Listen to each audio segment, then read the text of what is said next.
Hello and welcome. Doing a video narration to summarize my research. My research was done on eligibility and school interpretation. Basically, an overview of the MSHSAA, that's the Missouri State High School Activities Association, their eligibility requirements for students and athletes, and interpretations from different schools regarding citizenship. So my research focus was looking at the overview of athletics specifically, not going into activities necessarily, and then comparison of 3 area high schools, 2 large in the same district. I consider Blue Spring School District a rival school since I attended Lee Summit High School back in the 90s. And then I wanted to look at a small school. This is Mound City High School. I went to the MSHSAA site on their football state brackets, and Mound City was the state champion in 8-man football, so I consider that a small school. So that's where I went. I actually wanted to get Rockhurst information, but I just can't figure out how I couldn't get a response. I tried to go through the athletic director, several emails, and could not get through. I also tried to go via a route through a parent because all parents have to sign permission, and I could not get that, mainly because the parent was also taking her son to college. Several sons phased differently. So anyways, all that to say, I could not get Rockhurst, a private school that competed against Lee Summit and Blue Springs, also an area of contention as far as eligibility. So what is MSHSAA? Again, the Missouri State High School Activities Association, with the philosophy and mission. I always like to get the broader picture, the purpose, the reasoning behind all the rules. It's like looking at the Declaration of Independence for the purpose, right? The theory, what backs up, and then the Constitution are its parts and pieces. So this philosophy about interscholastic activities complements the secondary curricular program, educational social experiences for students and school community, which result in positive learner outcomes, contributing to the good citizenship, sportsmanship, and equitable competition. So again, equitable being the key word as far as what I'm looking at, as far as application of eligibility. And then mission, participation, value of it, sportsmanship, team play, etc. Make positive contributions to the community. Kind of a similar statement, but to support the democratic principles of our state and nation. I thought that was an interesting statement, and I'll actually get to that at the end. An overview as far as the sections of MSHSAA, that's how I pronounce it. Section 2 and Section 3 is where I'm going to be focusing for student athletic bylaws. So what activities are accountable to MSHSAA? Sections 2 and 3 are about athletics. Sections 2, again, you can see broader for all students in activities. And then 4 is for our music, theater, speech and debate, Scholar Bowl, cheer, and dance teams. I was honestly surprised robotics wasn't on there, but I can understand why that would be different. I'm going to focus on sections 2 and 3 today. Basically, section 2 by their subsections, which then have subsection to the subsections to the subsections. MSHSAA is quite extensive. I have indicated asterisks, double asterisks on areas that I'm going to kind of drill into in this overview and that I did in my research paper. While each one of that is not double asterisks, I would consider fairly straightforward. For instance, definition of a bona fide student or semesters of eligibility, violation of bylaws, assumed names, stuff like that. I'm going to bypass that slide and get into some details. Now, bona fide student, I have it still up here, but really the big picture is you want a student that's participating or regularly attends class, established residency, and meet minimum academic requirements. That's the gist of what they want. Okay, they didn't mention citizenship in that bona fide student, but down right in the next section, they do mention citizenship. And they mention the local school discipline as far as detentions, suspensions, unexcused absences, and expulsions. And even they touch on felonies. I didn't include that. Oh no, felonies are down in law enforcement. If charges are filed, the student's ineligible until sentence fulfilled. Okay. Each school has the ability to go further, but that's the minimum, or these are the minimums. I wanted to pull out the statement for academic requirements. The academic requirements are pretty straightforward, but I like the philosophy. Mainly, I was a student athlete, but I was a scholar athlete. So I had strengths in both academic and athletics. Now, just because I don't like this statement at all as a teacher, it says low academic ability, and I think that is not the right statement, although it could apply to some that have some disabilities. But just because a student is not successful at school does not mean that they have low academic ability. I will take issue with that. Or average or above average ability. Typically, things that get in the way of education on a broader scale are how many times the student has moved in their education through grade school, junior high, and high school.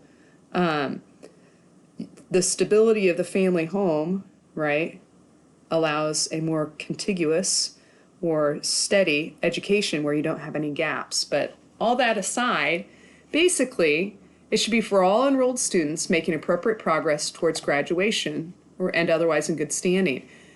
Basically, there is value, right? Value educational experience that all students at any performance level can receive from participating in interscholastic activities. So I like the statement, I don't like the statement, but that's it. This is more on academic requirements, the semester prior and the current semester, about enrollment. It doesn't say anything about grades specifically, but it's assumed that you're passing. That could be a D minus or above. Other sections, subsections to the subsection, issues on summer school, 5th day requirement, incomplete courses, alternative schedules, 7th and 8th grade requirements.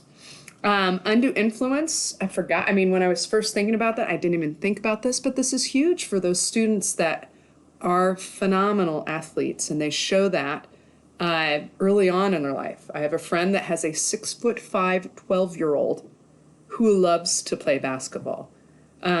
Talk about a kid that's going to be on the radar of everybody, and he is only 12.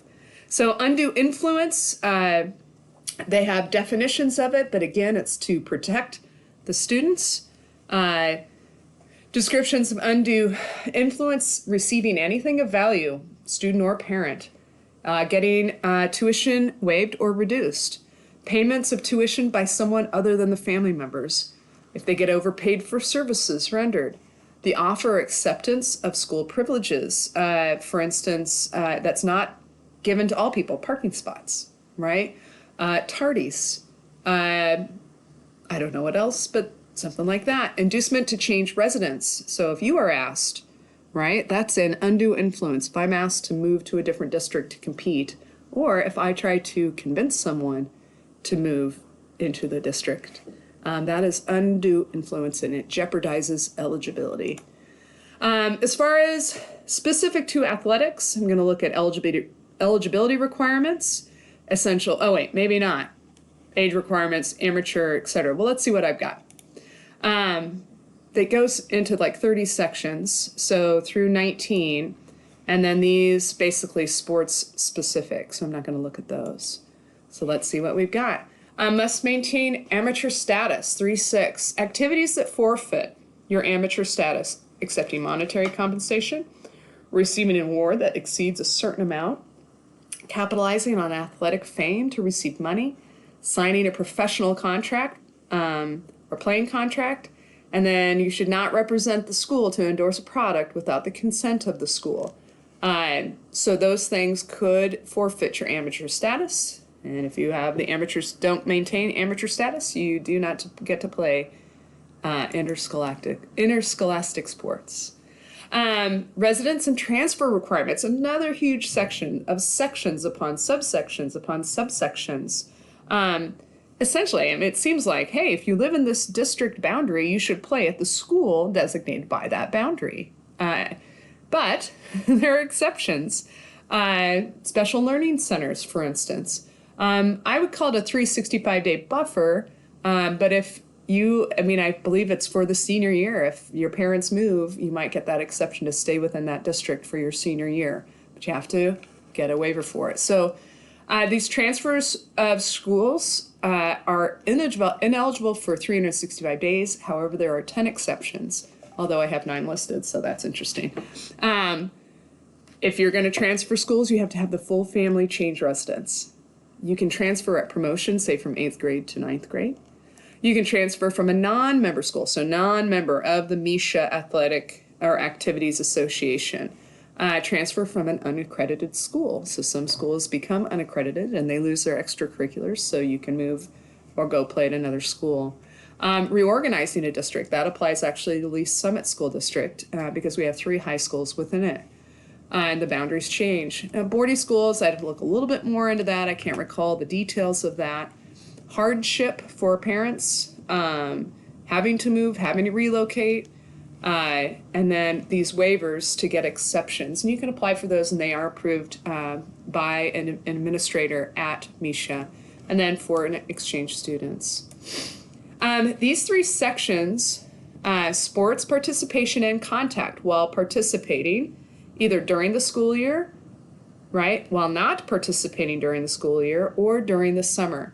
To me, these sections are all about the non-school competitions. So the prevalence of the club sport, club softball, club baseball, club soccer, club volleyball, extremely competitive, year-round sports, virtually year-round, right?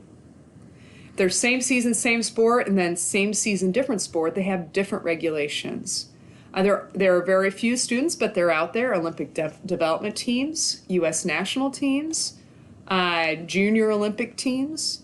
There are evaluation events. So I picture baseball players and basketball players and football players attending these by private organizers, and then sports-specific instruction by a private organizer.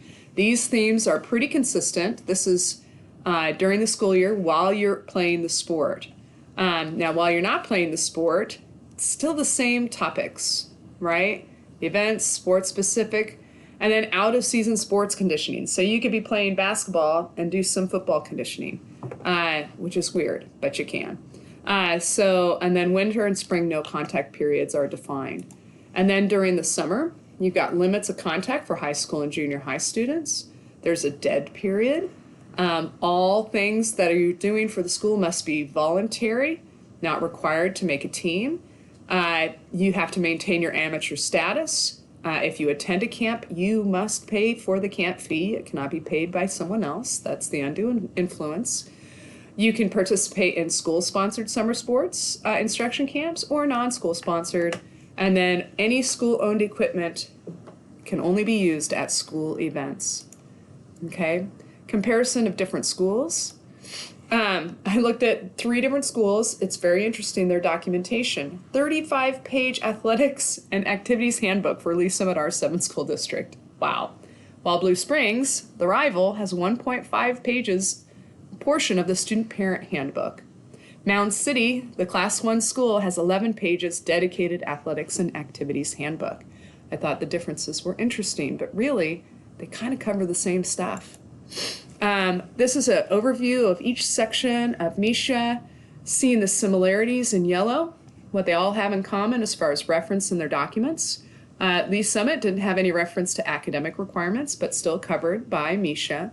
And then transfer requirements. Lee's Summit had an excerpt on it, and I believe that's because they have 3 high schools within one district, and we went through a redistricting or rezoning section. We get into illegal drugs and alcohol use as far as citizenship issues. That's what I'm looking at. And the penalties are quite different between schools.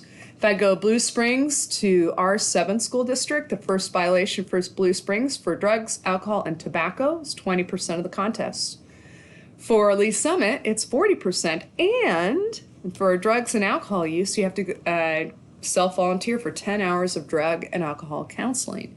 And then tobacco use goes to the 20%. So drugs and alcohol are taken more seriously, right, at Lee's Summit School District, which almost seems unfair. But I think the school district probably is like, I don't care if it's unfair. It's better